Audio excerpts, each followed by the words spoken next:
네, 어느 날 동생이 휴대전화를 하나 가져왔는데 분실폰인 줄 모르고 공기계들을 처분할 때 같이 팔았습니다. 갑자기 경찰에서 조사를 받으러 오라고 해서 갔더니 제가 분실폰을 팔아 돈을 챙겼다며 처벌을 피할 수 없을 거라고 합니다. 정말 모르고 한 일인데 어떻게 해야 할까요? 처벌받게 된다면 어떤 처벌을 받게 되나요? 라고 보내주셨네요. 자, 누군가 분실한 휴대전화를 지금 되팔게 된 경우인 것 같은데 일단 어떤 처벌을 받게 되는지부터 알아볼까요? 네, 분실한 물건을 습득해서 이제 하는 것만으로도 점유 이탈물 횡령죄가 될 수가 있습니다. 그렇죠. 예. 점유 이탈물이라는 것은 누군가 두고 가거나 분실하거나 우연히 이제 취득하게 된 물건을 말하는데 네. 이러한 점유 이탈물을 습득할 경우에는 형법 360조에 따라 1년 이하의 징역 네. 또는 300만 원 이하의 벌금에 처할 수가 있습니다. 그렇군요. 일단 처벌을 당연히 받게 되실 것 같고 누군가 분실한 휴대전화인 줄 알면서도 이걸 헐값에 구매를 한다. 그렇게 되면 또 어떤 처벌을 받게 될까요? 네, 앞서 검사님 말씀하신 것처럼 점유이탈물 횡령죄에 해당되는 물건을 네. 이제 취득을 한 것이기 때문에 이런 것들은 작물로 평가가 될 수 있거든요. 그래서 이 구매한 거에 대해서 작물 취득죄로 처벌받을 수 있고 작물 네. 취득은 7년 이하의 징역 또는 1,500만 원 이하의 벌금형에 처해지는 것이기 때문에 네.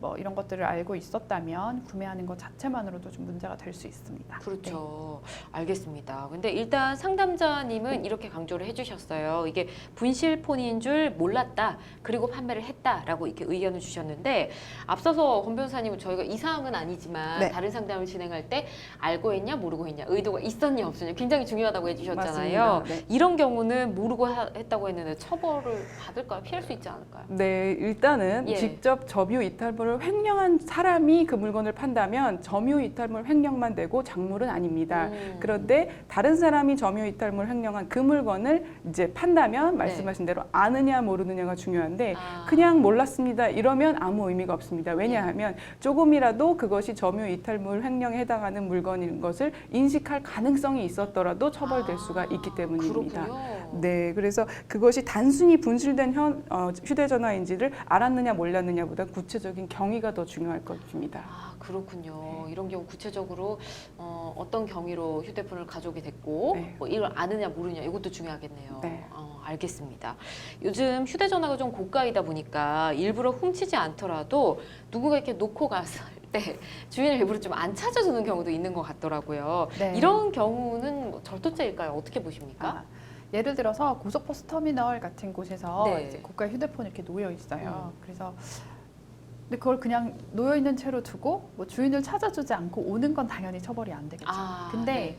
단순히 찾아주지 않는 걸 넘어서서 그걸 내가 이제 챙겼다라고 하면 네. 이제 뭐 점유이탈물 횡령죄가 문제가 되거나 혹은 또 그 사람의 점유하에 있었다라고 평가된다면 절도죄도 문제가 될 수 있어요. 이제 경우에 따라서 이제 조금씩 다른 부분이긴 한데 네. 단순히 찾아주지 않는 걸 넘어서 내가 그걸 챙겨오는 거는 분명히 이제 형사적으로 문제가 될 수 있다는 것을 알고 네. 계셔야 됩니다. 그렇군요. 네. 훔쳤는데 뭐 일부러 놓고 가는 걸 알려주지 않았다도 뭔가 좀 가중이 되나요? 훔쳐갔을 때 당연히 알려주지 않고 가져온 경우이기 때문에 네. 당연히 이제 좀 처벌을 받는 사유가 될 수 있을 것 같습니다. 그렇군요. 알겠습니다. 자, 상담자분이 모르고 한 일이다라고 얘기를 하면 될지 경찰이 지금 왔거든요. 어떻게 조치를 취해야 될지 좀 방법을 알려드려야 될 것 같습니다. 네, 지금 구체적인 사안을 좀 보셔야 되는데 네. 말씀드린 대로 단순히 몰랐다는 안 되고요.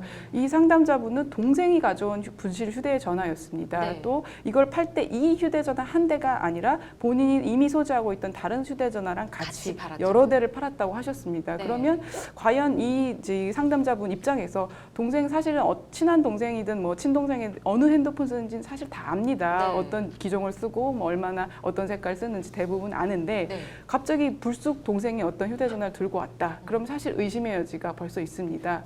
그래서 이제 상담자분 입장에서는 네. 그 경위를 아주 소상하게 밝히고 누가 듣더라도 이 사람은 정말 모르고 이것을 팔았을 수 있다라는 생각이 들 정도로 네. 소상하게 경위를 설명하셔야 됩니다. 있습니다. 그래서 예를 들면은 그 전화를 동생이 어떻게 습득했는지 그 경위, 네. 또 동생이 상담자분에게 휴대전화를 뭐라고 말하면서 건넨 것인지, 이 휴대전화가 뭐 어디서 났다라든가 이 부분에 네. 대한 좀 구체적인 경위, 그리고 상담자분이 왜 여러 대를 한꺼번에 처분할 수 있었는지, 또 그 이유는 무엇인지, 그런 경위 같은 것들을 좀 전반적으로 소상하게 정리해서 설득을 좀 해야 될 것 같습니다. 아, 그럼 만약에 이분은 절대 모르셨고 동생은 이게 분실폰인지 알았다 그러면 동생이 처벌을 받게 돼요? 뭐 그럴 수는 있겠습니다. 아, 예. 그렇군요. 알겠습니다.